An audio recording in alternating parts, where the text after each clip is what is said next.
আমার ভাইরা দোস্ত আহবাব, হযরত ইসমাঈল আলাইহিস সালামকে কুরবানি দেওয়ার জন্য ইব্রাহিম আলাইহিস সালাম নিয়ে গেছেন মিনার মানহারে কুরবানি দেওয়ার জন্য। ইসমাঈল আলাইহিস সালামের উপর করে শোয়াই হযরত ইব্রাহিম আলাইহিস সালাম যখন ইসমাঈল আলাইহিস সালামের গর্দানের উপরে ছুরি চালাবে, এই সময়ের মধ্যে ইসমাঈল 7 বৎসরের শিশু, 7 বৎসর বালক, 7 বৎসর বয়স। ইসমাঈল আব্বারে কয়, আব্বা একটা কাজ করেন, আমারে কোরবানি দেওয়ার আগে আমার হাত পাগুলাকে একটা শক্ত রশি দিয়া মজবুত করি বাঁধেন, শক্ত রশি দিয়া মজবুত করি বাঁধেন। ইব্রাহিম আলাইহিস সালাম কয়, কেন রে বাবা? আমার আল্লাহ আমার স্বপ্নের মধ্যে আদেশ করছে তোমারে কোরবানি দেওয়ার জন্য, এটা আমি তোমারে জানাইছি, তুমি সম্মতি জ্ঞাপন করছো, নিজেকে ধৈর্যশীল পাবো, এইটাও তো আমারে জানাইছো।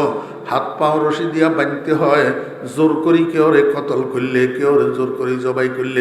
আমি তো আব্বা তোমারে জোর করি জবাই করতেছি না, আমি তো তোমারে আল্লাহ পাকের হুকুম পালনের জন্য, আল্লাহ পাকের সন্তুষ্টি অর্জনের জন্য তোমারে আমি আল্লাহর রাস্তায় কোরবানি দিতেছি, হাত পাও বাঁধতে হবে কেন? ইসমাঈল আলাইহিস সালাম কয়, আব্বা বিষয়টা সেটা নয়। কয়, কি বিষয়?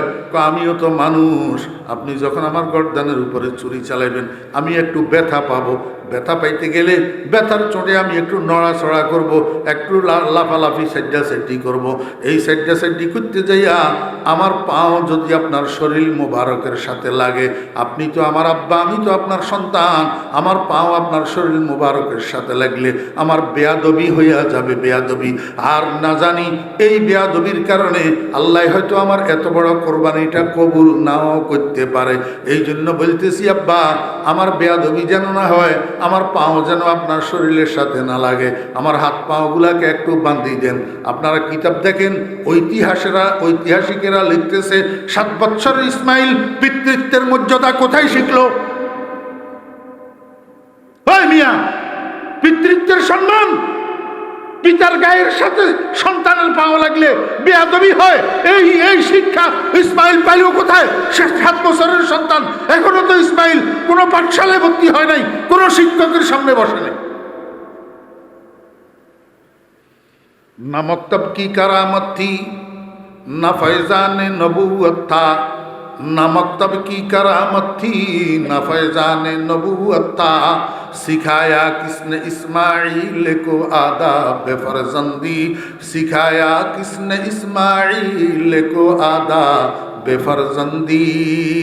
আমার ভাইরা দোস্ত আহবাব, ঐতিহাসিকেরা আমাদের মনীষীরা লিখতেছেন ইসমাঈল এই শিক্ষা কোনো শিক্ষকের থেকে পায় নাই, কোনো পাঠশালা কোনো শিক্ষা প্রতিষ্ঠান থেকে পায় নাই, বরং ওনার আম্মাজান হযরতে হাজরা আলাইহিস সালামের কোলে পাইছে। কারণ মায়ের কোলটাই হলো একটা সন্তানের জীবনের প্রথম পাঠশালা।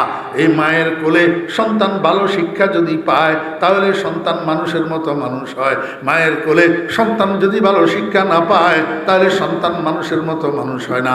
এই জন্য আমার ভাইয়েরা দোস্ত আহবাব, আমি আপনাদেরকে বুঝাইতে চেয়েছিলাম পারিবারিক শান্তি, সামাজিক শৃঙ্খলা, জাতীয় নিরাপত্তা পুনঃপ্রতিষ্ঠিত কিভাবে করবেন। এখন সমাজে যেই মানুষগুলার বয়স আছে 5 বছর, যেই মানুষগুলার বয়স 6 বছর, যেই মানুষগুলার বয়স 7 বছর, যেই মানুষগুলার বয়স 8, 9, 10 বছর, এই মানুষগুলার পিছনে একটু মেহনত করতে হবে। যেগুলা উপরে উঠে গেছে, যুবক যখন যৌবনে পড়ে যায় এই যুবককে আর ঠিক করা যায় না। যুবককে ঠিক করার জন্য 5 বছর বয়স থেকে মেহনত করে আসতে হয়, তারপরে যাইয়া যুবক অরিজিনালিটির উপরে গড়ে উঠে।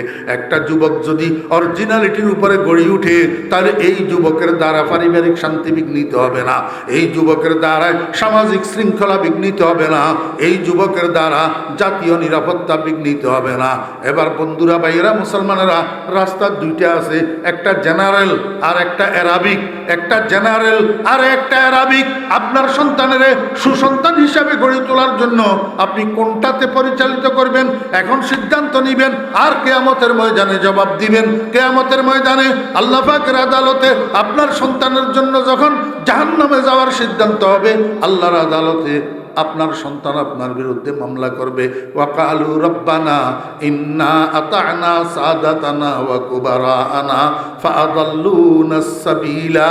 রব্বুল আলামিন, আমি তো অনুসরণ করছিলাম আমার বড়দের, আমি তো অনুসরণ করছিলাম আমার কর্তাদের। আমার উপরে আমার আব্বা ছিল, আমার উপরে আমার বড় ভাই ছিল, উনারা আমাকে যেই লাইনে পরিচালিত করছে, আমারে যদি আব্বাই মাদ্রাসায় ভর্তি করে প্রতিবাদ করার আমার যোগ্যতা ছিল না, আমারে যদি আব্বাই স্কুলে ভর্তি করে প্রতিবাদ করার আমার যোগ্যতা ছিল না। আমি যাই তৈয়ার হয়েছি আব্বার পরিচালনার কারণে তৈয়ার হয়েছি। যদি আজকে আমি জাহান্নামের খোরাক হই তাহলে আমার আব্বারে ডবল শাস্তি দেন। আমি অল্প সময় আপনাদের সামনে কিছু কথা বলার আশা করছি, যদি আল্লাহ পাক তৌফিক দেন। আজকে আমার কথা বলার বিষয় হইল, আজকে আমাদের পরিবারে শান্তি নেই, সমাজে শান্তি নেই, দেশে শান্তি নেই,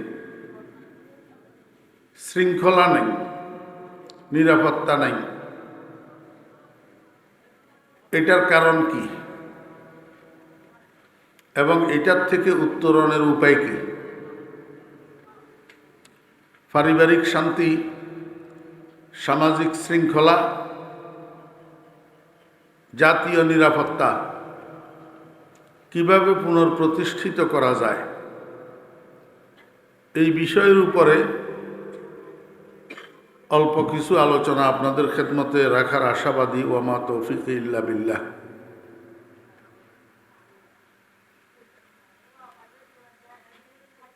সমাজে, দেশে যেই মানুষগুলা বসবাস করে, এই মানুষগুলা তিন বয়সের মানুষ। একটা বয়স হলো বাল্যকাল, আর একটা বয়স হলো যৌবনকাল, আর একটা বয়স হলো বৃদ্ধকাল।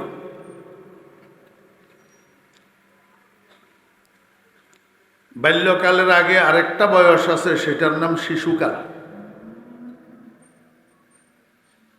তাহলে 4 বয়স হইল: শিশুকাল, বাল্যকাল, যৌবনকাল, বৃদ্ধকাল।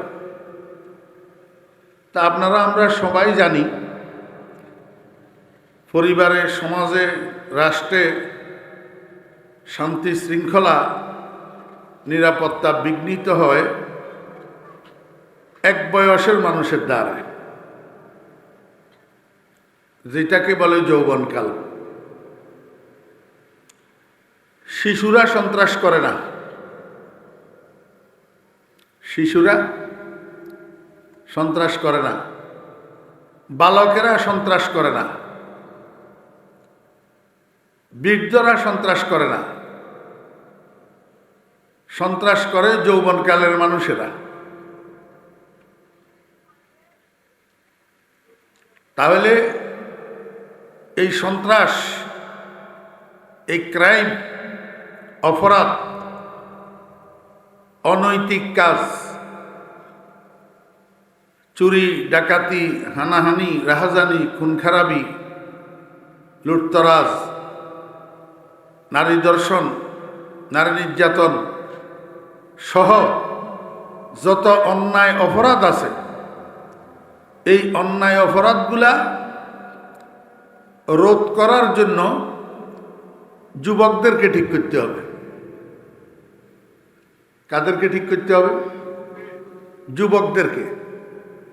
এখন যুবকদেরকে ঠিক করার ফর্মুলা কি? আপনাদের মনোযোগ আসেনি? খেয়াল করে শুনেন। মানুষ কম হইলে কোনো অসুবিধা নেই,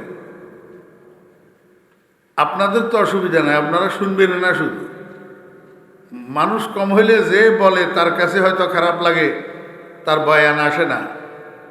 কিন্তু আলহামদুলিল্লাহ, আল্লাহ শুকর, আপনাদের দোয়ায় 50,000 মানুষের সামনে আমার যেই বয়ান, 50 জন মানুষের সামনে আমার সেই বয়ান, কোনো বেশ কম নেই। কারণ এইখানে একটা মানুষ যদি হেদায়েত পায়, আর 50,000 মানুষের সেখানে যদি একজন মানুষের হেদায়েত না পায়, তাহলে ওই মাহফিল থেকে এই মাহফিলটা ভালো। এই জন্য মনোযোগ সহকারে শোনেন। সমাজ ঠিক করার জন্য, রাষ্ট্র ঠিক করার জন্য যুবক ঠিক করতে হবে। কারণ শিশুরা, বালকেরা অন্যায় করে না, বৃদ্ধরা অন্যায় করে না, অন্যায় করে যুবকে। ঠিক না বে ঠিক কর? হ্যাঁ, আপনারা তো কথাই কর। অন্যায় করে কনে? যুবকে। যাতেরা এখন বৃদ্ধ হয়ে গেছে, এতেরাও সকল বিদ্যা ছাড়িয়ে এবার ধর্মে দিলাম মন, আমার রসের বৃন্দাবন। যখন যুবক আসিল এতরকম মধ্যেও কেউ কেউ এরকম অন্যায় করছে। এখন বয়সের বারে হাঁটুর বল যখন কমে গেছে, এখন আর পারে না। আমি নিজেই হাঁটতেছি না, হাঁটতেই তো পারি না, হাঁটুর লেই অন্যায় কর্ম কোত্থেকে? এই জন্য সমাজ ঠিক করতে হলে যুবক ঠিক করতে হবে। তো যুবক কেমনে ঠিক করবেন? একটা কথা সবসময় মনে রাখতে হবে, যুবক যখন যুবক হয় তখন তাকে ঠিক করা যায় না। বুঝেন? যুবক যখন যুবক হয় তখন তাকে ঠিক করা যায় না। যুবককে ঠিক করতে হবে শিশুকাল থেকে, বাল্যকাল থেকে। শিশুকাল থেকে, বাল্যকাল থেকে একটা শিশুকে, একটা বালককে যখন আপনি সঠিক তরিকায় গড়ে তুলবেন, তখন যুবক ঠিক হবে। একটা একটা একটা একটা করতে করতে পুরা যুব শ্রেণীটা ঠিক হবে। এই যুব শ্রেণীটা ঠিক হয়ে গেলে বস সমাজ ঠিক। বুঝছেন না? বুঝেন না? জি, আপনারা আমারে একটু উত্তর দেন। এখানে দুই একজন যারা আব্বা আছেন বিবাহিত, আপনারা কনে কনে চান আমার ছেলেটা চোরক, আমার ছেলেটা ডাকাইত, আমার ছেলেটা মদদি হোক, আমার ছেলেটা জুয়ারি হোক, আমি বাসে বাসে পকেট মারি, আমার ছেলেটা আমার মতো পকেট মার হোক। এটা কনে কনে চান? হ্যাঁ, কেউ চায়নি।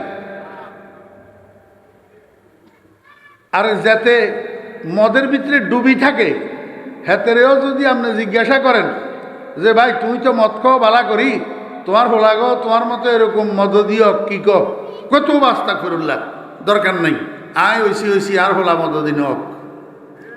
হ্যাঁ, হাতে হারাদিন বাসে বাসে পকেট মারে। হাতেরে যদি আপনি জিজ্ঞাসা করেন যে তুই এত বড় একটা বালা কাম করো, মানুষের পকেট মারো, তো তোমার হোলা গো তোমার মতো পকেট মারক, তুই কি কো? হাতে কব তো বানাউজুবিল্লা, আমার দরকার নেই, আর পকেট মার নক। কি কর? ঠিক এরকম কেউ চায় না কারো ছেলে চোর হোক, কারো ছেলে ডাকাইত হোক, কারো ছেলে সন্ত্রাসী হোক, কারো ছেলে হাইজেকার হোক। চায় না তো কেউ, কিন্তু ওই নি। হ্যাঁ, সমাজে চোর আছে না নাই?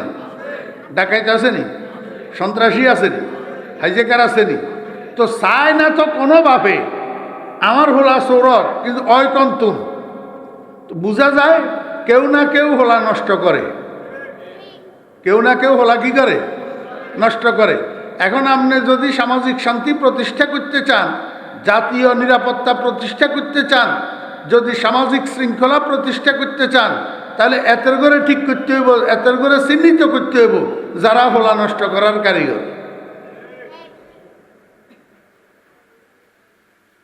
বুঝাইতে পারিনি? বুঝবেন কতজন? মনোযোগ না থাকলে কড়াটি মতো বুঝতেন না। আগে চিনতে হইব সন্তান নষ্ট করার কারিগর কারা। সন্তান নষ্ট করার কারিগর 4 জন। কয়জন? 4 জন। 1 নম্বর হইল মা। 1 নম্বর মা।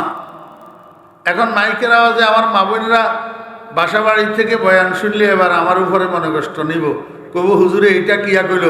কোরআন হাদিসের ভিতরে আল্লাহ আল্লাহ রাসূল মার ফজিলত এত বেশি বয়ান করছে, মার হক, মার অধিকার আর হুজুরে কয় বলে মা বলে সন্তান নষ্ট করার কারিগর। আমি যদি বুঝাই দিতাম নোহারি, তাহলে আমি আপনার জুতার বাড়ি খেতে হতো এর আছে। আর যদি বুঝাই দিতাম হারি, তাহলে আমার কথা কেন মানবেন না?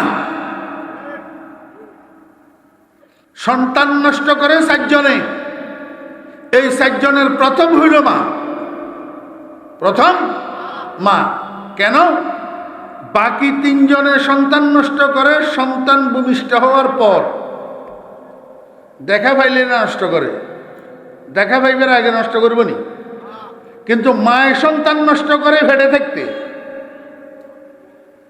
মায়ের সন্তান নষ্ট করে ভূমিষ্ঠ হওয়ার পর না, শুধু মায়ের সন্তান নষ্ট করা শুরু হয় সন্তান ফেটে থাকতে থেকে।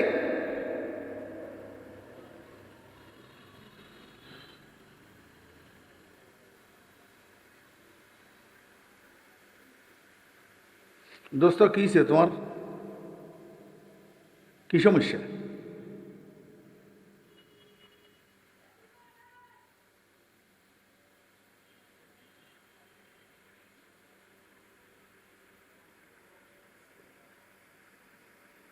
তোরগুলো রফিকুল্লাহ আফসারির দরকার। এই সিটিং মিটিং কয়েছেন, এই তোর করে এখানে কম দরকার। তোরা বালা কথার মানুষ।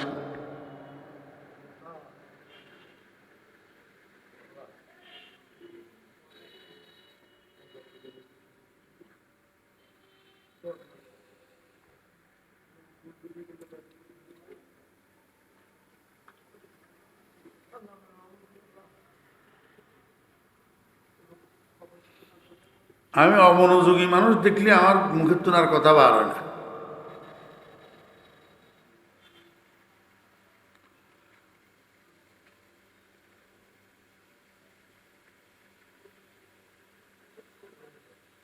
মায়ের সন্তান নষ্ট করে কখন? ফেটে থাকতে। কেমনে নষ্ট করে? সন্তান গর্ভে লইয়া মা যেই কাজ বেশি করে, যেই কথা বেশি বলে, যেই খানা বেশি খায়, এটার একটা এফেক্ট গর্ভের সন্তানের উপর পড়ে। সন্তান গর্ভে লইয়া মা যদি মিষ্টি বেশি খায়, তো ভূমিষ্ঠ হওয়ার পরে জীবদ্দশায় সন্তান এটা মিষ্টি প্রিয় হয়। সন্তান গর্ভে লইয়া মা যদি জাল বেশি খায়, তো ভূমিষ্ঠ হওয়ার পরে জীবদ্দশায় সন্তান এটা জাল প্রিয় হয়। একটা হোটেলের একটা টেবিলের 2 পাশে 2টা চেয়ার, 2 চেয়ারের মধ্যে কাস্টমার 2 জন যাইয়া বসে। একজনে মেসিয়ারের ডাকি করলো, মেসিয়ার ভাই আমারে 2টা পরোটা দেন, আর বেশি করে শিরা দিয়ে একটা মিষ্টি দেন। তার অর্থ এই ভদ্রলোক মিষ্টির শিরার ভিতরে সুবাই সুবাই পরোটা দুনুগা খাইব।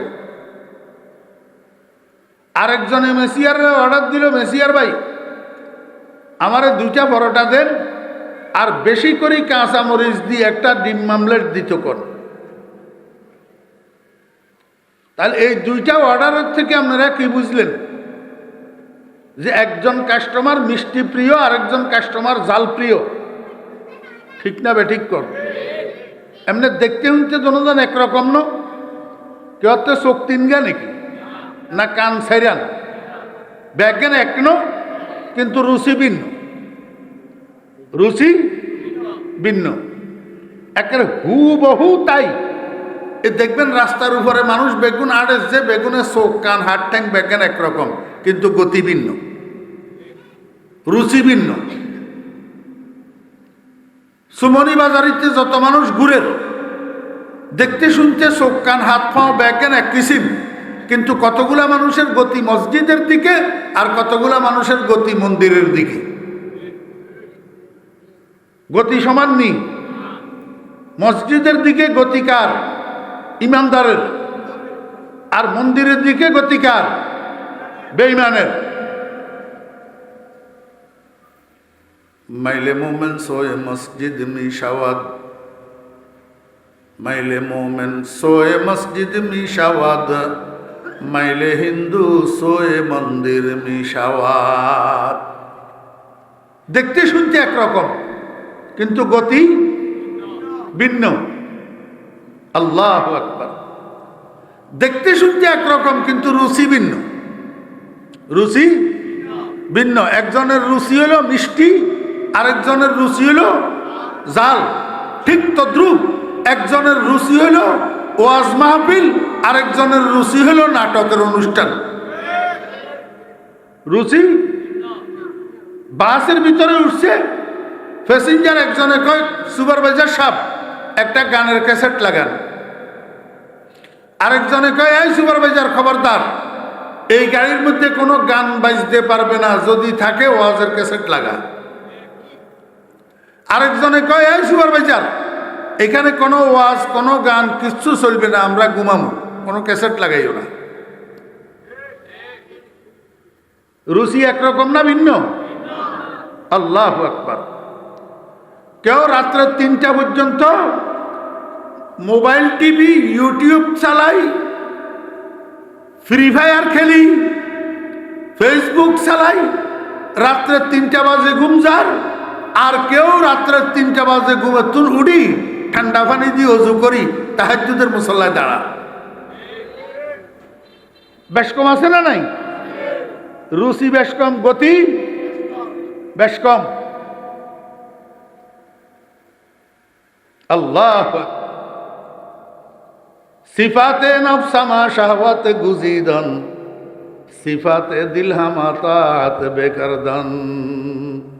একজনের রুচি হলো আল্লাহর সমস্ত নাফরমানির মধ্যে ডুবি থাকা, আরেকজনের রুচি হলো আল্লাহর সমস্ত বন্দেগীর ভিতরে ডুবি থাকা। রুচি বেশ কম আছে না নাই? কিন্তু মা এক কুইগার হেডে তুন বার হইছে, মা এক কুইগার হেডে তুন বার হইছে। ইজ্ঞা হাটাজারি মানুষ তুন এফতা পড়িয়ায় মুফতি সাহেব হইছে, আর ইজ্ঞা সন্ত্রাসের গডফাদার। হেড এক কুইগা তুন বার হইছে। গতি বেশ কম, রুচি বেশ কম।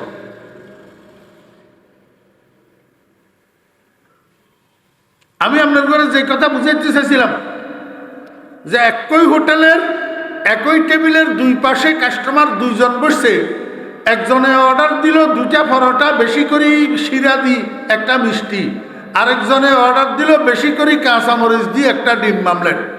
কারণটা কি? রুচির ভিন্নতা। এই রুচির ভিন্নতাটা তৈরি হয়েছে কোথায় জানেন? মায়ের পেটে। কোথায় তৈরি হয়েছে? মায়ের পেটে। মা হলা জিয়ারে হেডিতে লই জাল বেশি খাইছে, হিয়া জাল প্রিয় হয়েছে, অনগা হিয়া বেশি কাঁচামরিচ দিয়ে ডিম মামলেট তো। আর মা হলা জিয়ারে হেডিতে লই মিষ্টি বেশি খাইছে, ইয়া মিষ্টি প্রিয় হয়েছে, অনগা ইয়া বেশি শিরা দি মিষ্টি তো। আর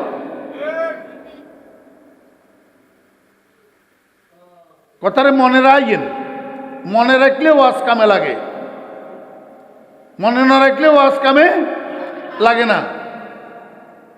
মা সন্তান গর্বে লই যেই কাজ বেশি করে, যেইখানা বেশি খায়, যেই কথা বেশি কয়, যেই কথা বেশি শুনে, এটার একটা এফেক্ট গর্বের সন্তানের উপর পড়ে। আমার বেহরা দোস্ত আহবাব, এই জন্য সন্তান গর্বে লইয়া যেই মা পর্দায় চলে, লজ্জার সাথে লাজুকতার সাথে চলে, এই সন্তানইটা মায়ের পেট থেকে মেধাবী হইয়া বাইর হয়, ট্যালেন্ট হইয়া বাইর হয়। যেই মা সন্তান গর্বে লইয়া বেনিটি ব্যাগ কান্দে ঝুলাইয়া চুমনি বাজারে বাজারে আর কাপড়ের দোকানে দোকানে ড্যাং ড্যাং করে, এই সন্তান মায়ের পেট থেকে বাইর হইতে মেধাখর বোকার দামিস হইয়া বাইর। আরে আমার কথা না, কিতাবে জানি কি মার গর্বে তুমি শিখিয়াছি, কিতাবে আছে তো। আচ্ছা কিতাব লাগতো না আপনারা আরে কন, এখানে মুরব্বী হল আছেন তো, আর আমি নিজেও তো বুড়ো হয়ে গেছি, আর কি অঙ্গা হলানি। মুরব্বীরা কেনা কনছেন আমরা মা দাদিও গল এগুন কত শিক্ষিত আছিল, হ্যাঁ আমরা মা দাদিও গল খুব বেশি শিক্ষিত আছিল না। আগের যুগের মহিলারা এত বেশি শিক্ষিত ছিল না। অনেক মা দাদি তো টাকাও চিনত না, নোটও চিনত না। আমার মারও এই অবস্থা আছে, নোট চিনত না। আমি আমার মাতুন এই কত 100 টাকার নোট লই যাই খাই এলাইছি 20 টাকা কই কই। নোট চিনত না। কিন্তু আলহামদুলিল্লাহ আল্লাহ পাক আমার আম্মাকে জান্নাতুল ফেরদাউস নসিব করেন। আমার আম্মা রত্নগর্ভা মহিলা, এই মহিলার পেটের থেকে ছেলে মেয়ে যতগুলা বাইর হয়েছে, এবার ছেলে মেয়েদের ঘর থেকে নাতি নাতনি যতগুলা বাইর হয়েছে, সব ট্যালেন্ট, সব মেধাবী, বোকা কোনো সন্তান আমার মার বংশের ভিতরে নেই। খালি ডামিস থাকলে আমি আছি,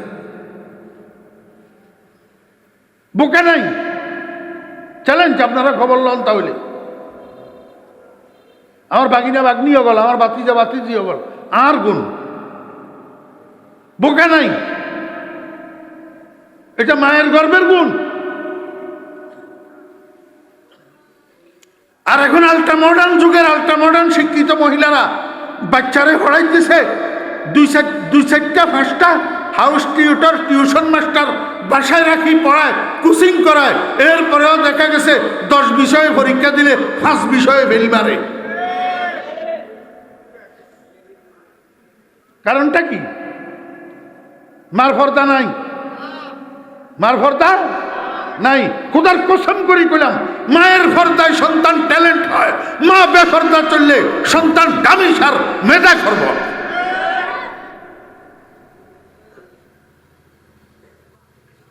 আমি এই জন্য আমার সারা বাংলাদেশের মাহফিলগুলাতে বলিয়া বেড়াই, আমার ভাইয়েরা বোনেরা যারা বিবাহ করছেন, যখন দেখবেন আপনাদের সন্তান গর্ভে ধারণ করছে, এই সন্তান গর্ভে ধারণ করা অবস্থায় স্বামী স্ত্রী বাসার মধ্যে ঝগড়া করবেন না, একে অপরকে গালাগালি করবেন না, বাসার মধ্যে মারামারি করবেন না, একে অপরকে মারধর করবেন না।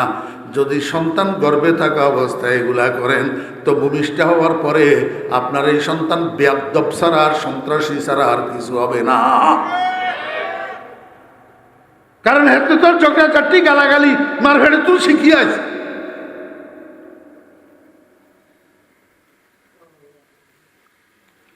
বুয়াদ পাকি জাতি নত পাকে কেরদার, বুয়াদ পাকি জাতি নত পাকে কেরদার, জেনা জাদা নবাশুদ জুজ জেনাকার, যে মরদুম সগ যে সগ মরদুম নাজায়ত, যে গুন্দুম যাও যে যাও গুন্দুম নায়ায়ত, গোলে আমরা যে হকদার ওয়ায় না হুফতা, যে গুলজারে খলিলুল্লাহ সে গুফতা। আল্লাহ। হযরতে ইউসুফ আলাইহিস সালামের জুলেখা হাফতনখানার মধ্যে নিয়ে আবদ্ধ করি, ইউসুফ আলাইহিস সালামের কাছে যৌন কামনা নিবারণের আবদার জানায়। নাউজুবিল্লাহি মিন যালিক। হযরতে ইউসুফ আলাইহিস সালামের কাছে জুলেখা জেনা ব্যভিচারের আবেদন করে। হযরত ইউসুফ আলাইহিস সালাম কয়, জুলেখা তুমি বুঝো নাই, তুমি আমাকে চিনতে ভুল করছো। আমার আব্বার নাম ইয়াকুব, তিনি একজন নবী। আমার দাদার নাম ইসহাক, তিনি একজন নবী। আমার পরদাদার নাম ইব্রাহিম, তিনি একজন নবী।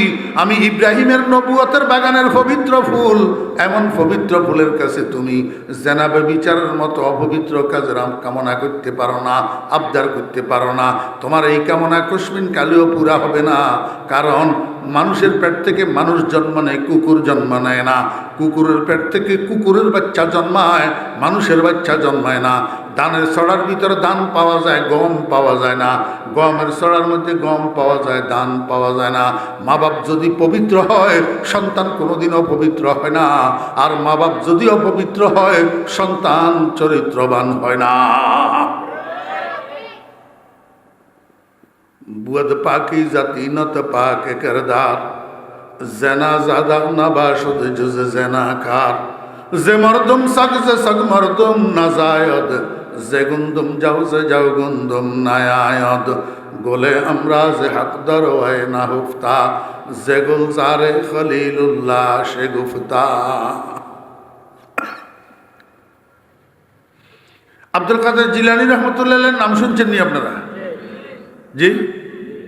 হযরত বড় পীর সাহেব রহমতুল্লাহ আলাইহি কত উঁচা পায়ার মানুষ ছিলেন, এটা আমি আপনাদেরকে বুঝাইতে পারবো না। আব্দুল কাদের জিলানী রহমতুল্লাহ মকাম কত উঁচা ছিল, আজকে ফজর পর্যন্ত বয়ান করলেও শেষ হবে না।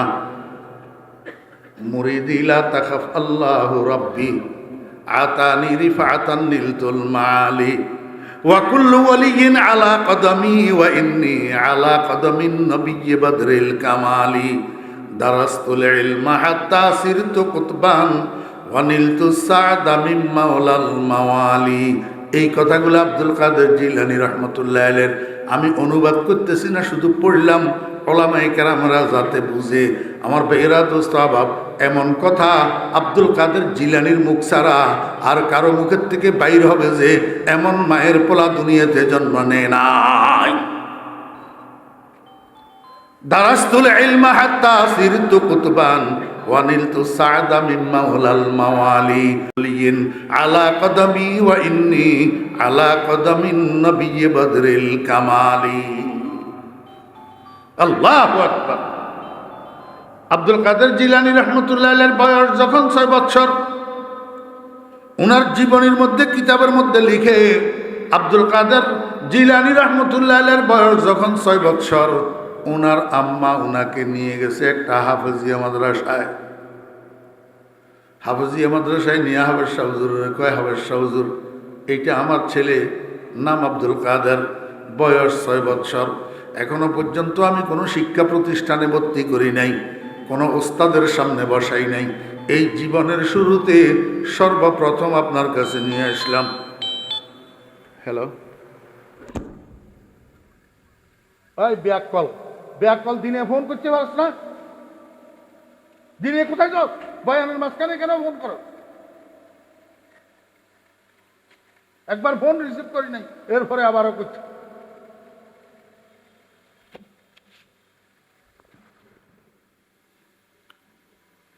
এটা নিচের দিকে নামে গেছে রে, তুমি একটা দেখো লিখুন যান।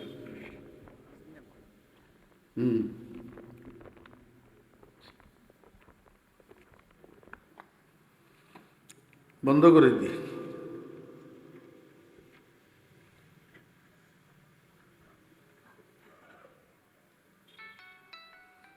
বন্ধ করে দিও, ছাড়া শান্তি নেই।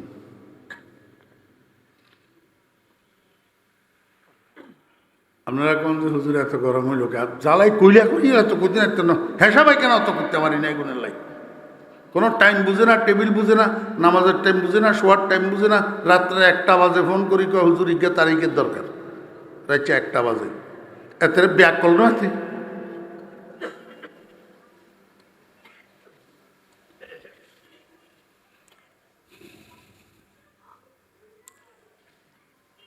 মনে আছে না ভুলে গেছে?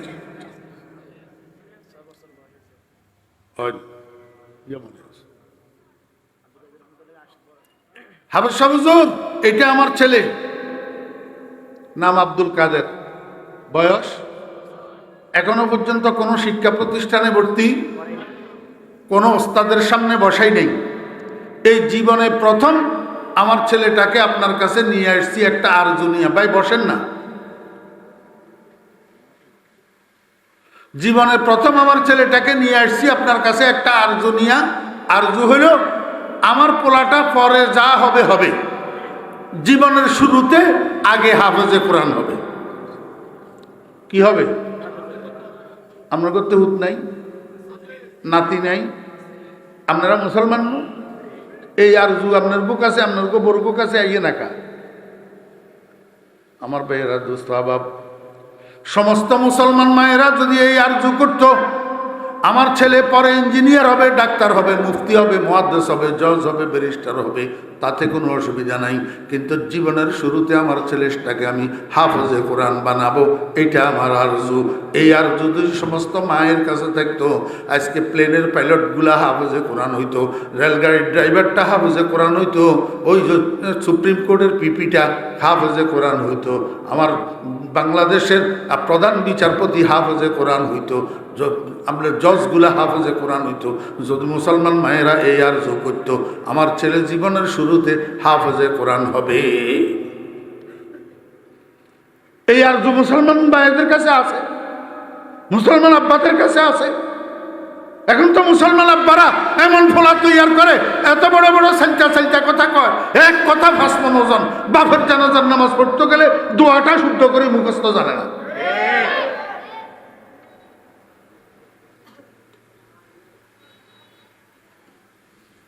বাপজিয়ার জানাজা উঠতে গেছে, হিয়ার বাপের ঠকাইছে। বাপজিয়ার জানাজা উঠতে গেছে, হিয়ার বাপেরে ঠকাইছে, দোয়া সারা জানাজার নামাজ হরি চলিয়ে আছে। অন হেবেড়া মরছে, হেবেড়ার উঠিও হেবেড়ারে ঠকার, দোয়া সারা জানাজার নামাজ হরি চলিয়ে গেছে। এই ঠকঠকা চলতে আছে ঠকঠকা। দুনিয়ার বান্দ্রামি ব্যাজ্ঞান শিখেছো আরে হলারে, দুনিয়ার বান্দ্রামি ব্যাজ্ঞান শিখতো আরে হলায়। বিতিরের নামাজের দোয়ায় কোন উদ্যা শুদ্ধ করি মুখস্থ করতে হারে না। মুসলমানের হোলা, মুসলমান নামের কলঙ্ক।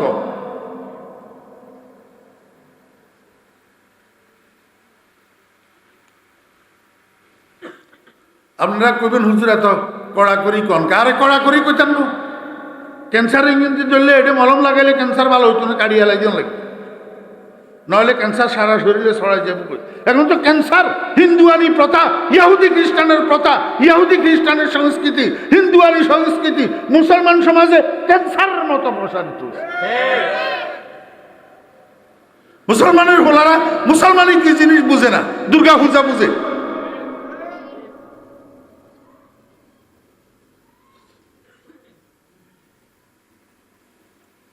আব্দুল কাদের জিলানী রহমতুল্লাহ আলাইহির মায়ে কয়, হুজুর, হাবশা হুজুর, আমি আমার ছেলেটারে আপনার সুপর্দ করে গেলাম, আপনি আমাকে একটা হাফেজে কোরআন উপহার দিবেন। এই কথা বলি আব্দুল কাদের জিলানী রহমতুল্লাহ আলাইহির মা বাড়িতে চলে গেছে। হাবশা হুজুর কয়, বাবা আব্দুল কাদের এদিকে আসো, আমার সামনে বসো, আমার মুখে মুখে পড়ো, আউযু বিল্লাহি মিনাশ শাইতানির রাজিম, বিসমিল্লাহির রহমানির রহিম, আলহামদুলিল্লাহি রাব্বিল আলামিন, আর রহমানির রহিম, মালিক ইয়াউমিদ্দিন। হাবশা হুজুর সূরা ফাতিহার শুরু থেকে শেষ পর্যন্ত 2, 4, 5 বার 7 বার দৌড়াইয়া রিপিট করিয়া আব্দুল কাদেরে পড়াইছে। এরপরে কয়, বাবা আব্দুল কাদের, এতক্ষণ পর্যন্ত যেই সূরাটা আমি তোমাকে পড়াইলাম এটা আমারে মুখস্থ শুনাইতে পারবানি? তোমার মুখস্থ হয়েছে নি? আব্দুল কাদের কয়, জি হুজুর, আলহামদুলিল্লাহ পারবো। তাহলে একটু শোনাও। হাবশা হুজুর চোখ বন্ধ করে নিছে, আর আব্দুল কাদের, শিশু আব্দুল কাদের হাবশা হুজুরের সূরা ফাতিহা শোনায়। আউযু বিল্লাহি মিনাশ শাইতানির রাজিম, বিসমিল্লাহির রহমানির রহিম, আলহামদুলিল্লাহি রাব্বিল আলামিন। শুনাইতে যখন গায়রিল মাগদুবি আলাইহিম ওয়ালাদ-দাল্লিন আমিন বলছে, হাবশা হুজুর চোখ খুলছে, মনে করছে আব্দুল কাদেরের পড়া শেষ। আব্দুল কাদেরের পড়া শেষ। ওমার চোখ খুলি তো হাবশা হুজুর অবাক করেছে, আব্দুল কাদের তো থামে না। এবার আব্দুল কাদের কয়, বিসমিল্লাহির রহমানির রহিম, আলিফ লাম মিম, যালিকাল কিতাব লা রাইবা ফিহি হুদাল লিল মুত্তাকিন। আব্দুল কাদের আমিন বলে শেষ করে নাই, এখন সূরা বাকারার শুরু থেকে তেলাওয়াত শুরু করছে। হাবশা হুজুর অবাক হয়ে তাকায় রয়েছে, আচ্ছা দেখি কদ্দুরা পড়ে কদ্দুরা যায়, দেখি না একটু। চুপ করে শুনে রয়েছে। আর শিশু আব্দুল কাদের চলছে তো চলছে গাড়ি, যাত্রা বাড়ি আর থামে না। আমার ভাইরা একেবারে 18 ফারাতে যাইয়া থামছে। কয় ফারাত? 18 ফারাত। হাবশা হুজুর কয়, রে কে আসত? আব্দুল কাদেরের মারে একটু খবর দে। আব্দুল কাদেরের মা আসছে। হাবশা হুজুর কয়, বোন আপনি কি কইলেন, বাস্তবতা কি? কয় হুজুর কি হয়েছে? আপনি না কইলেন আপনার ফোলারে কোনো শিক্ষা প্রতিষ্ঠানে ভর্তি করেন নাই, কোনো ওস্তাদের সামনে বসান নাই, জীবনে সর্বপ্রথম আমার কাছে নিয়ে আসছেন। আমি জীবনের শুরুতে সর্বপ্রথম তারে সূরা ফাতিহাটা শুরু থেকে শেষ পর্যন্ত রিপিট করি 5-7 বার 10 বার পড়াইলাম। এরপরে সূরা ফাতিহাটা মুখস্থ আমারে শুনাইতে কইলাম। আমি চোখ বন্ধ করে শুনতেছি। সূরা ফাতিহা যখন শুনানি শেষ হয়েছে চোখ খুললাম, কিন্তু আপনার ছেলে তো তেলাওয়াত বন্ধ করল না। আপনার ছেলে সূরা বাকারার শুরু থেকে তেলাওয়াত শুরু করছে। আমি মনে মনে চিন্তা করলাম, দেখি কতটুক যায় কতটুক পড়ে। আপনার ছেলে 18 পারাতে যাইয়া থামছে। এই 18 পারা কোরআন শরীফ আব্দুল কাদের আমারে মুখস্থ শুনাইয়া দিছে। এখন আপনার কথার সাথে মিলল না। আপনি কইলেন কোনো শিক্ষকের সামনে বসান নাই, কোনো শিক্ষা প্রতিষ্ঠানে ভর্তি করেন নাই, তাহলে আব্দুল কাদের 18 পারা কোরআন শরীফ কোথায় মুখস্থ করল? আব্দুল কাদেরের মায় কয়, হাবশা হুজুর আমার আব্দুল কাদের 18 পারা কোথায় মুখস্থ করছে আমি জানি। হাবশা হুজুর কয়, আমার বড় টেনশন হইতেছে, তাড়াতাড়ি বলেন তাড়াতাড়ি। আব্দুল কাদেরের মায় কয়, হুজুর আমি একটা মহিলা, আমি বেশি বেশি কোরআন তেলাওয়াত করি। আমার কাজের ফাঁকে আমি একটু অবসর সময় পাইলেই ওযু করি, কোরআন শরীফ নিয়ে বসি। আর বিশেষ করে আমার আব্দুল কাদের যখন আমার গর্বে আসছে, তখন আমি কাজের পরিমাণ আরও কমাই ফেলছি, কাজের সময় সংকীর্ণ করি, অবসর সময়টা বাড়াইয়া কোরআন তেলাওয়াতের মাত্রা আমি আরও বাড়াই দিছি। আমি এত পরিমাণ আব্দুল কাদেরকে গর্বে লইয়া কোরআন তেলাওয়াত করছি। আমার তো মনে হয় আমার আব্দুল কাদের আমার ফেটে থাকিয়া আমার জোবানের তেলাওয়াত শুনিয়া শুনিয়া ওরে আমার গর্বের ভিতরেই 18 পারা কোরআনের হাফেজ হইয়া গেছে। আমার মা বোনেরা এবার একটু খেয়াল করেন, যদি আব্দুল কাদের জিলানী রহমতুল্লাহের মায়ের তেলাওয়াত শুনিয়া শুনিয়া যদি আব্দুল কাদের মায়ের গর্বের ভিতরে 18 পারার কোরআনের হাফেজ হইয়া যাইতে পারে, মায়ের তেলাওয়াতের এফেক্ট যদি গর্বের আব্দুল কাদের উপরে পড়ে, বর্তমান আলট্রা মডার্ন মায়েরা যারা কাজ করে ফাঁসে দিই মোবাইলের গানের অপশন চালু করে দিই, গান শুনতে শুনতে কাজ করে। রাত্রে মোবাইলের গানের অপশন চালু করে দিই, বালিশের কাছে মোবাইলটা রাখি, ঘুমাইয়া পড়ে। অনেক সময় এমন হয় ঘুম আসি যায় কিন্তু গান চলতে থাকে, বন্ধ করার সুযোগ থাকে না। আমার ভাইয়েরা, অনেক মায়েরা রাত জাগিয়া রাত্রের 12টা 1টা 2টা পর্যন্ত ইউটিউবের ভিতরে বাংলা হিন্দি ছায়াছবি দেখিয়া দেখিয়া ঘুমায়, বাংলা হিন্দি ছায়াছবির গান শুনিয়া শুনিয়া ঘুমায়। আমাকে একটু বলেন, আব্দুল কাদের জিলানী রহমতুল্লাহ আলাইহির মায়ের কোরআন তেলাওয়াতের এফেক্ট যদি গর্ভের সন্তানের উপর পড়ে, এই মাগুলার এই কাজগুলার এফেক্ট গর্ভের সন্তানের উপরে পড়ে না না পড়ে? আব্দুল কাদের জিলানী মায়ের পেট থেকে 18 পারা কোরআন শরীফের হাফেজ হইয়া যদি বাইর হয়, তাহলে এই আলট্রা মডার্ন মায়েদের সন্তান মায়ের পেট থেকে কিসের হাফেজ হইয়া বাইর হয়? শত শত গানের হাফেজ হইয়া বাইর হয়। আর এই সন্তান ভূমিষ্ঠ হওয়ার পরে এটার থেকে ভালো কিছু কেমনে আশা করবেন? এই সন্তান বেয়াদব না হইয়া কি হবে? সন্ত্রাসী না হইয়া কি হবে? চোর আর গুন্ডা না হইয়া কি হবে? হ্যাঁ, পরের দিন ফলার মেট্রিক পরীক্ষা, পরের দিন ফলার আগের রাত্রে সন্ধ্যার সময় ড্রয়িং রুমে ফোলা টেলিভিশনের সামনে বসছে, যে আর উঠে না, বসে বসে টেলিভিশন স্যার। মায়ায় কয়, বাবা রে, রেজিস্ট্রেশন করলি, ফর্ম ফিল আপ করলি, পরীক্ষার ফিস দিলি, এতগুলো টাকা খরচ করার পরে এখন যে তুই লেখাপড়া করস না, তুই পরীক্ষা দিবি কেমনে? তুই তো পাস করবি না, ফেল করবি। যা কিছুক্ষণ লেখাপড়া কর। কিন্তু ফলাই কথা শোনে না, টেলিভিশনের সামনে থেকে উঠে না। রাত্রে যখন 10টা বাজছে, এইবার মায়ে কয় যে বাবা এখন আর পড়ার দরকার নেই, যা উঠি 4টা খাইয়া ঘুমা। ফজরের সময় মোল্লায় আজান দিলি, তখন ঘুম থেকে উঠি কিছু লেখাপড়া করিস, তাহলে অন্তত কিছু লিখতে পারবি, ফাঁসের নম্বরটা আনা যাবে। তাও ফোলা উঠে না। এখন বিরক্ত ওই মায় কি করছে, রুমের সুইচ বোর্ডের কাছে গেছে, সুইচ বোর্ডের কাছে যাইয়া 2টা সুইচ অফ করছে। একটা হলো টেলিভিশনের সাথে বিদ্যুতের সংযোগের সুইচ, যেটা এটা দিছে বন্ধ করি, আর একটা হলো ড্রয়িং রুমের লাইটটা বন্ধ করে দিয়েছে, যাতে ড্রয়িং রুমটা অন্ধকার হইয়া যায়, ফোলা যেন উঠে চলে যায়। আমার ভাইয়েরা, উল্টা হয়েছে কাজ। মা যখন ড্রয়িং রুমের লাইট বন্ধ করে দিছে, এই ফোলা কুলাঙ্গার মায়ের দিকে তাকাইয়া কয়, দিও না কো বাসর ঘরের বাতি নিভাইয়া।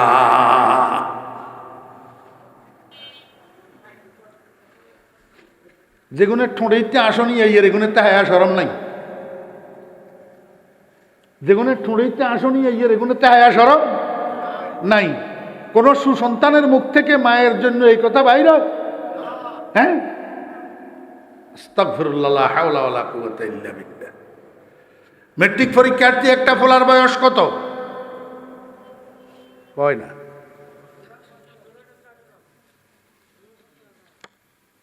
15, 16, 17, 18। এই ফোলাইয়া বুঝদার না অবুঝ? বালেক না না বালেক? এখন এই ফোলা যদি মায়ের দিকে তাকাইয়া এই কথা কয়, মা বেচারি এটা টলারেট করতে পারবো নি? টলারেট করতে পারত না। যা হওয়ার তা হয়েছে। এই কথা কর্ণগোচর হওয়ার সাথে সাথে মায়ের মাথায় এসছে চক্কর, মাথা ঘুরাই ঠাস করে পড়ছে ফ্লোরের উপর। এই তো বাসার মধ্যে হইচই শুরু হয়ে গেছে। কেউ বাটিতে করে পানি লইয়া দৌড়ার, মুখের উপরে পানির ঝাপটাদের, আরেকজনের সরিষার তেল আনি পায়ের তালুতে হাতের তালুতে সরিষার তেল মালিশ করে, আরেকজনে 4 কাপের মধ্যে সরিষার তেল আর পানি মিক্স করে গুলি মাথার মধ্যে মালিশ করে। কারণটা কি? বেহুশ হয়ে গেছে। তো কি হয়ে গেছে? বেহুশ হয়ে গেছে। আমার বেহরা দোস্তা বাপ, আমি রুমের থেকে বাইরে হইলাম, ওই ছেলে এইটার ইমিডিয়েট ছোট বোন একটা আছে, এটারে জিজ্ঞেস করলাম কিরে বাসার মধ্যে কি হয়েছে? মানে আমার এক আঙ্কেল, ভাইয়ার যে আগামীকাল মেট্রিক পরীক্ষা, ভাইয়া তো পড়তে বসে না, শুধু টেলিভিশনের সামনে বসে থাকে। মা বারবার তাকে বলে কিন্তু মায়ের কথা শোনে না। রাত্রে যখন 10টা বাজে মা উঠে যেতে বলছে খানা খাওয়ার জন্য, তাও উঠে না। এবার ড্রয়িং রুমের লাইট অফ করে দিয়েছে মা যখন ড্রয়িং রুমের লাইট অফ করছে, ভাইয়া মায়ের দিকে তাকাইয়া কয় দিও না কোবা স্বর্গের বাতি নি ভাইয়া। এই কথা শোনার সাথে সাথে মা মাথা চক্কর দিয়া ফ্লোরের উপরে পড়ে গেছে, বেহুশ হয়ে গেছে। আমি আস্তে আস্তে সেদিকে আগাইলাম। ইত্যবসরে মহিলা এটার হুঁশ আসছে, চোখ খুলছে, আমার সামনে দেখি কয় ভাইয়া দেখলেন নি ফলায় আমারে কি কইল? আরে আজকের কথা না মিয়া, অনেক বছর আগের কথা, যখন টাচ মোবাইল আবিষ্কার হয় নাই, ডিভিডির যুগ, বিসিআরের যুগ যেটা ছিল, আমরা ফোলারা বাজারের মধ্যে ভিডিও দোকান দিত। এখন তো ভিডিও দোকান নাই, এখন তো ভিডিও মোবাইলে ঢুকে গেছে পকেটে, আর ভিডিও দোকান লাগে না। তখন ফোলারা ভিডিও দোকান দিয়া ভিডিওর ব্যবসা করত।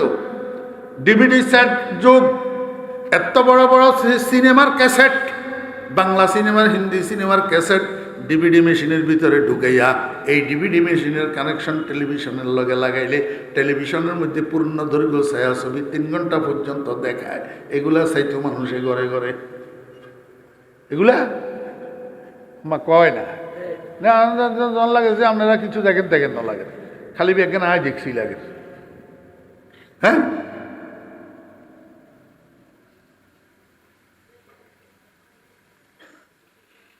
মহিলা এটা চোখ খুলি আমারে যখন দেখছে কয় ভাইয়া দেখলেন নি ফলাই আমারে কি কইল? আমি উত্তরে কইলাম তোরে আমার মনে চাইতেছে এখন 3টা লাথি দিতে, তোরে এখন আমার মনে চাইতেছে 3টা।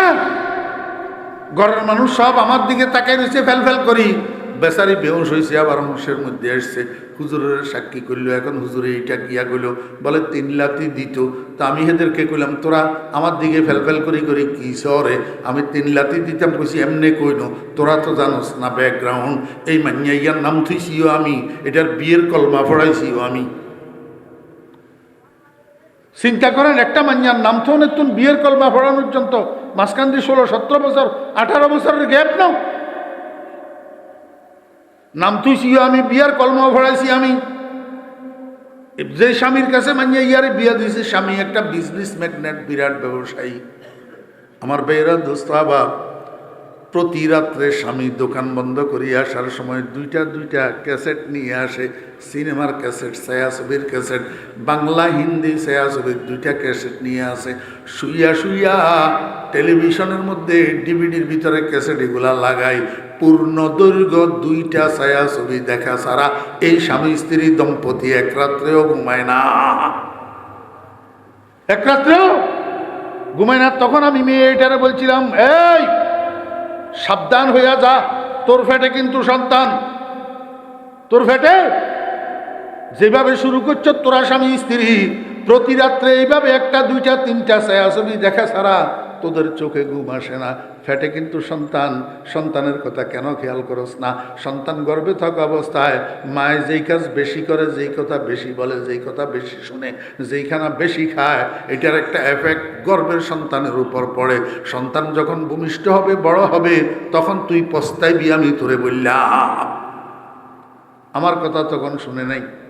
আজকে যখন সন্তানের মুখের উপর বলে দিছে দিও না কো বাসর ঘরের বাতি নি ভাইয়া, তখন এবার আমারে কয় ভাইয়া দেখলেন নি ফলে আমারে কি কইল? তখন আমি বলছিলাম না তোরে আমি, ও মাইয়া তোরে বলছিলাম না আমি তোর ফ্যাটের ভিতরের সন্তান। এই শত গান, হাজার গান এই পোলা তোর ফ্যাটের থেকে মুখস্থ করে দুনিয়ার বাইর হইছে। এমন পোলার থেকে তুই এর চেয়ে ভালো আর কি আশা করস? এর চেয়ে ভালো আর কি আশা করস তুই? তোর তো আমি সাবধান করছিলাম। এই জন্য পর্দার আড়ালের মা বোনেরা যারা বয়ান শুনতেছেন, আমি আপনাদেরকে অনুরোধ করব, সন্তান গর্ভে থাকা অবস্থায় বেপরদা চলবেন না। সন্তান গর্ভে থাকা অবস্থায় বাসার ভিতরে স্বামী স্ত্রী ঝগড়া করবেন না। সন্তান গর্ভে থাকা অবস্থায় স্বামী স্ত্রী একজন আরেকজনকে গালাগালি করবেন না, মারামারি করবেন না। আল্লাহু আকবার। যদি এগুলা করেন তাহলে আপনার সন্তান ভালো সন্তান হবে না, সুসন্তান হবে না, কুসন্তান তৈরি হবে, কুসন্তান। এরপরে সন্তান ভূমিষ্ঠ হওয়ার পর মায়ের দায়িত্ব শুরু হয় প্রথম দিন থেকে। প্রথম দিন থেকে বাপের দায়িত্ব শুরু হয় না, মায়ের দায়িত্ব কি হয়? শুরু হয়। আমার ভাইরা দুস্তাবাব, সন্তান ভূমিষ্ঠ হওয়ার পরে যেই কোলগুলাতে পড়ে, কোলগুলা 1 নম্বর মায়ের কোল, 2 নম্বর দাদির কোল, 3 নম্বর ফুফুর কোল, 4 নম্বর খালার কোল, যে বাপের কোল, চাচার কোল, মামার কোল, ভাইয়ের কোল, যেই কোলগুলাতে পড়ে এই কোলেরও একটা এফেক্ট আছে। মনোযোগ আছেন? কোলেরও একটা কি আছে?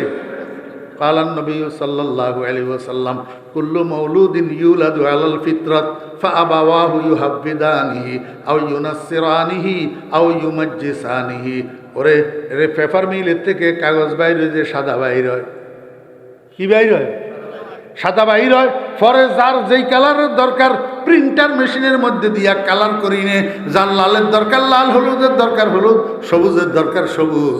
কিন্তু পেপার মিলের থেকে কোনো কাগজ লাল, সবুজ, হলুদ বাইর হয় না। ঠিক তদ্রূপ যেই মায়ের পেটের থেকেই বাইর হোক না কেন, নবজাত শিশু মুসলমান হইয়া বাইর হয়, হিন্দু হইয়া, কাফের হইয়া, ইহুদি হইয়া, বুদ্ধ হইয়া কোনো সন্তান বাইর হয় না, সব মুসলমান হইয়া বাইর হয়। কি বাইর হয়? মুসলমান হইয়া। আল্লাহর হাবিব জনাব রাসূলুল্লাহ সাল্লাল্লাহু আলাইহি ওয়াসাল্লামের ইরশাদ করেন, যেই কোলে সন্তান পড়ে, যেই কোলে সন্তান উঠে, যেই কোলের সন্তানকে ধারণ করে, এই কোলের ভিতরে থাকা অবস্থায় সন্তানের কানে দি কি ঢুকে, এটা হইল দেখার বিষয়। সন্তানের কানে যদি ঢুকে লা ইলাহা ইল্লাল্লাহ, এই আওয়াজ এটা সন্তানের কানে দিয়ে ঢুকি দিলের উপরে এফেক্ট করে, সেখান থেকে সন্তানের দিলের ভিতরে ঈমান সংক্রমিত হয়। আর সন্তানের কানে দিয়ে ভূমিষ্ঠ হওয়ার পরে যদি শুনে গড, হরে রাম, রাম কৃষ্ণ, তো এগুলা সন্তানের কানে দিয়ে ঢুকি কলবের উপরে এফেক্ট করে।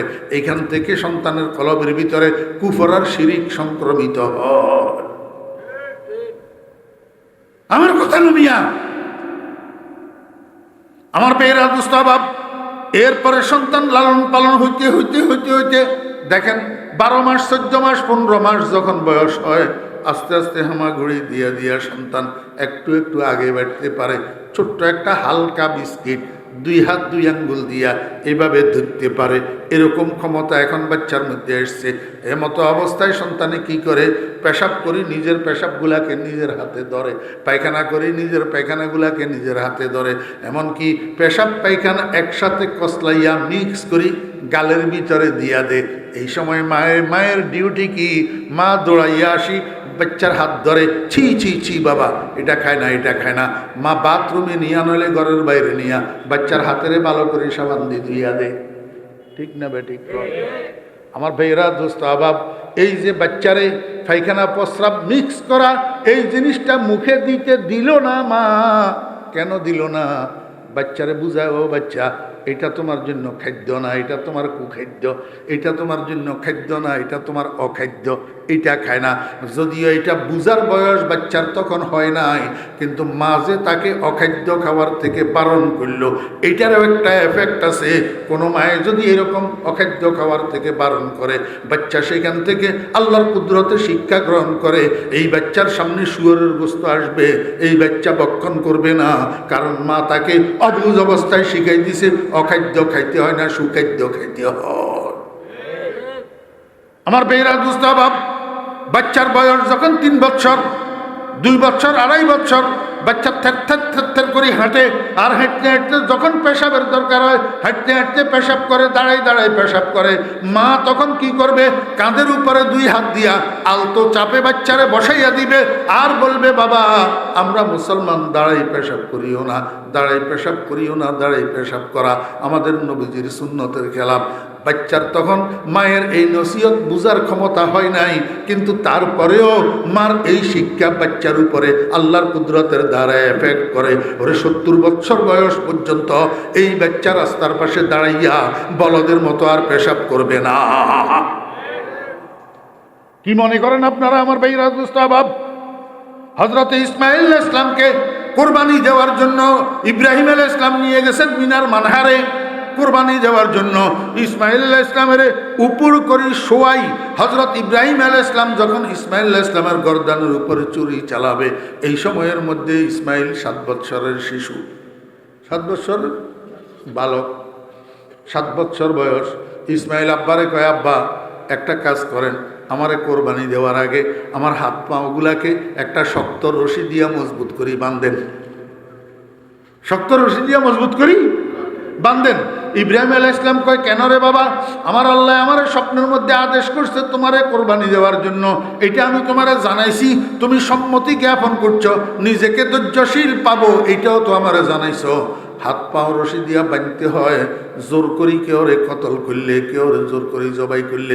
আমি তো আব্বা তোমারে জোর করি জবাই করতেছি না, আমি তো তোমারে আল্লাহ পাকের হুকুম পালনের জন্য, আল্লাহ পাকের সন্তুষ্টি অর্জনের জন্য তোমারে আমি আল্লাহর রাস্তায় কোরবানি দিতেছি, হাত পাও বাঁধতে হবে কেন? ইসমাঈল আলাইহিস সালাম কয়, আব্বা বিষয়টা সেটা নয়। কয়, কি বিষয়? কয়, আমিও তো মানুষ, আপনি যখন আমার গর্দানের উপরে ছুরি চালাইবেন আমি একটু ব্যথা পাবো, ব্যথা পাইতে গেলে ব্যথার চোটে আমি একটু নড়াচড়া করব, একটু লাফালাফি সাইড্ডি করব। এই সাইড্ডি করতে যাইয়া আমার পাও যদি আপনার শরীর মোবারকের সাথে লাগে, আপনি তো আমার আব্বা, আমি তো আপনার সন্তান, আমার পাও আপনার শরীর মোবারকের সাথে লাগলে আমার বেয়াদবি হইয়া যাবে, বেয়াদবি। আর না জানি এই বেয়াদবির কারণে আল্লাহ হয়তো আমার এত বড় কোরবানিটা কবুল নাও করতে পারে। এই জন্য বলতেছি আব্বা, আমার বেয়াদবি যেন না হয়, আমার পাও যেন আপনার শরীরের সাথে না লাগে, আমার হাত পাগুলাকে একটু বাঁধি দেন। আপনারা কিতাব দেখেন, ঐতিহাসিকেরা লিখতেছে 7 বছর ইসমাঈল পিতৃত্বের মর্যাদা কোথায় শিখলো? ওই মিয়া, পিতৃত্বের সম্মান পিতার গায়ের সাথে সন্তানের পাওয়া লাগলে বেয়াদবি হয়, এই শিক্ষা ইসমাঈল পাইল কোথায়? 7 বছরের সন্তান, এখনো তো ইসমাঈল কোনো পাঠশালায় ভর্তি হয় নাই, কোনো শিক্ষকের সামনে বসে নাই। না মক্তব কি কারামত থি, না ফয়জানে নবুয়ত থা, না মক্তব কি करामत थी न फैजान नबूवत था। सिखाया किसने इस्माइल को आदाब फरजंदी, सिखाया किसने इस्माइल को आदाब बेफरजंदी। আমার ভাইরা দোস্ত বাপ, ঐতিহাসিকরা আমাদের মনীষীরা লিখতেছেন ইসমাঈল এই শিক্ষা কোনো শিক্ষকের থেকে পায় নাই, কোনো পাঠশালা কোনো শিক্ষা প্রতিষ্ঠান থেকে পায় নাই, বরং ওনার আম্মাজান হযরতে হাজরা আলাইহিস সালামের কোলে পাইছে। কারণ মায়ের কোলটাই হলো একটা সন্তানের জীবনের প্রথম পাঠশালা। এই মায়ের কোলে সন্তান ভালো শিক্ষা যদি পায় তাহলে সন্তান মানুষের মতো মানুষ হয়। মায়ের কোলে সন্তান যদি ভালো শিক্ষা না পায় তাহলে সন্তান মানুষের মতো মানুষ হয় না। এই জন্য আমার ভাইয়েরা দোস্ত আবাব, আমি আপনাদেরকে বুঝাইতে চেয়েছিলাম পারিবারিক শান্তি, সামাজিক শৃঙ্খলা, জাতীয় নিরাপত্তা পুনঃপ্রতিষ্ঠিত কিভাবে করবেন। এখন সমাজে যেই মানুষগুলার বয়স আছে 5 বছর, যেই মানুষগুলার বয়স 6 বছর, যেই মানুষগুলার বয়স 7 বছর, যেই মানুষগুলার বয়স 8, 9, 10 বছর, এই মানুষগুলার পিছনে একটু মেহনত করতে হবে। যেগুলা উপরে উঠে গেছে, যুবক যখন যৌবনে পড়ে যায় এই যুবককে আর ঠিক করা যায় না। যুবককে ঠিক করার জন্য 5 বছর বয়স থেকে মেহনত করিয়ে আসতে হয়, তারপরে যাইয়া যুবক অরিজিনালিটির উপরে গড়ে উঠে। একটা যুবক যদি অরিজিনালিটির উপরে গড়ে উঠে তাহলে এই যুবকের দ্বারা পারিবারিক শান্তি বিঘ্নিত হবে না, এই যুবকের দ্বারা সামাজিক শৃঙ্খলা বিঘ্নিত হবে না, এই যুবকের দ্বারা জাতীয় নিরাপত্তা বিঘ্নিত হবে না। এবার বন্ধুরা, ভাইয়েরা, মুসলমানেরা, রাস্তা 2টা আছে, একটা জেনারেল আর একটা অ্যারাবিক। একটা জেনারেল আর একটা অ্যারাবিক। আপনার সন্তানের সুসন্তান হিসাবে গড়ে তোলার জন্য আপনি কোনটাতে পরিচালিত করবেন এখন সিদ্ধান্ত নেবেন, আর কিয়ামতের ময়দানে জবাব দিবেন। কিয়ামতের ময়দানে আল্লাহ পাকের আদালতে আপনার সন্তানের জন্য যখন জাহান্নামে যাওয়ার সিদ্ধান্ত হবে, আল্লাহর আদালতে আপনার সন্তান আপনার বিরুদ্ধে মামলা করবে। ওয়াকালু রব্বানা ইন্না আতা'না সাদাতানা ওয়া কুবারানা ফাআদাল্লুনাস সাবিলা। রব্বুল আলামিন, আমি তো অনুসরণ করছিলাম আমার বড়দের, আমি তো অনুসরণ করছিলাম আমার কর্তাদের। আমার উপরে আমার আব্বা ছিল, আমার উপরে আমার বড় ভাই ছিল, উনারা আমাকে যেই লাইনে পরিচালিত করছে, আমারে যদি আব্বাই মাদ্রাসায় ভর্তি করে প্রতিবাদ করার আমার যোগ্যতা ছিল না, আমারে যদি আব্বাই স্কুলে ভর্তি করে প্রতিবাদ করার আমার যোগ্যতা ছিল না। আমি যাই তৈয়ার হয়েছি আব্বার পরিচালনার কারণে তৈয়ার হয়েছি। যদি আজকে আমি জাহান্নামের খোরাক হই তাহলে আমার আব্বারে ডবল শাস্তি দেন। আয় আল্লাহ, আপনার আদালত তো ন্যায়ের আদালত। রব্বানা আতিহিম যিফাইনি মিনাল আযাবি ওয়াল আনহুম লা'নান কাবীরা। আমার ভাইরা দোস্ত আবাব, মাথার গাম পায়ে ফেলি, যে সন্তানের লালন পালন করলেন সেই সন্তান দুনিয়াতেও তো আপনার কোনো উপকারে আসলো না। আপনি মরে গেলেন করোনায় হসপিটালে, ডাক্তারে ফোন করলো আপনার লাশ আনার জন্য, সন্তান তো গেল না আপনার লাশ আনার জন্য। আপনি সন্তানের বিয়ে শাদী করালেন, ছেলে মেয়ে হইল, এখন সন্তান বউ বাচ্চা লইয়া ফ্ল্যাট বাড়িতে আরামে থাকে, আর আপনারে পাঠালো বৃদ্ধাশ্রমে। এরপরে আপনি মারা গেলেন, জানাজার নামাজ পড়তে গেল, দোয়াটা ঘোড়ার ডিমাও জানে না। দুনিয়াতেও সন্তান দুই পয়সার কাজে আসলো না, আখেরাতে তো আল্লাহ পাকের আদালতে মামলা করি আপনার জাহান্নামে ঢুকানোর ব্যবস্থা করল। আল্লাহু আকবার। আল্লাহ পাক আমাদেরকে বুঝার এবং আমল করার তৌফিক দান করেন। ও ভাইয়েরা, এখনো সময় আছে। সন্তানদেরকে মাদ্রাসায় পড়ান, সন্তানদেরকে হাক্কানি রব্বানি আলেম বানান, হাফেজে কোরআন বানান। যতগুলো সন্তান আছে পরে জজ ব্যারিস্টার বানাইয়েন, জীবনের শুরুতে একবার হাফেজে কোরআন বানান। ওয়া আখিরু দাওয়ানা আনিল হামদুলিল্লাহি রাব্বিল আলামিন ওয়া সাল্লাল্লাহু তাআলা আলা খাইরি খালকিহি মুহাম্মাদিন ওয়া আলিহি ওয়া সাহবিহি আজমাইন। আসসালামু আলাইকুম ওয়া রাহমাতুল্লাহি ওয়া বারাকাতুহু।